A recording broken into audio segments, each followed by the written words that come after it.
Hi, I'm Dave from R McDonald Co, and we represent the Weber Barbecue Company in Australia and New Zealand. This DVD has been designed to get you off and running with your queue and also help you become a Weber Q expert in no time. Check out the main menu where you'll see chapters on grilling the perfect steak, baking pizzas and creating those amazing roast dinners Weber is famous for. Now, what we want to do is make sure you get a fantastic result the very first time you use your Weber Q.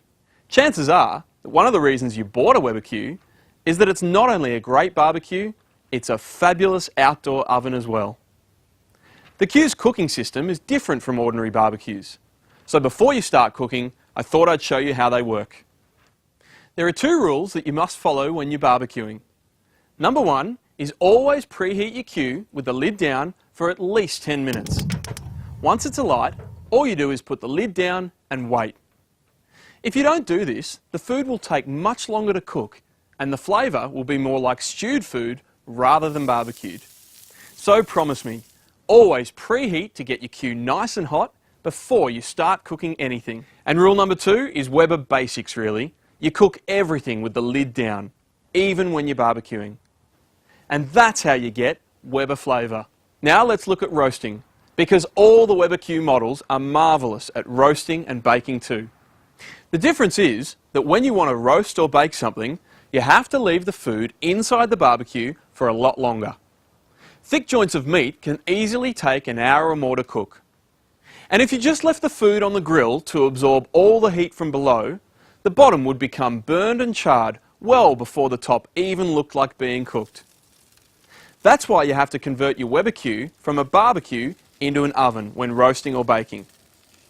To do this, you use a convection tray and a stainless steel trivet. They're Q accessories. The trivet lifts the roast off the hot grill bars and the convection tray is placed underneath the trivet. These trays are designed with vents that circulate the heat perfectly all around the food, transforming your Weber Q from barbecue mode to oven mode. And while we're talking about roasting and baking, some of the Q models actually have a thermometer in the lid. And often people who own Qs think they have to get the temperature down to 180 degrees Celsius when they're roasting or baking. But it's not true. Your Q will cook even better at temperatures hotter than 180. From my experience, you can just follow the guidelines in your handbook and everything works out perfectly. Now I want to talk about cleaning for a moment. For some reason, a lot of people think they don't have to clean their Q.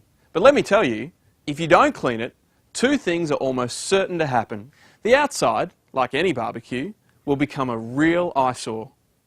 And if you let the barbecue grease continue to build up and up in the firebox, one day all that grease is going to catch fire. So make sure you follow the advice in the cleaning video to keep your Q in top condition. Now you know about the Weber Q basics. Always preheat for around 10 minutes and always cook with the lid down. Remember when roasting and baking to use your Q in oven mode. And finally, keep your Weber Q clean. If after watching the rest of these videos you still have some questions, please don't hesitate to contact us at Weber in Australia or New Zealand.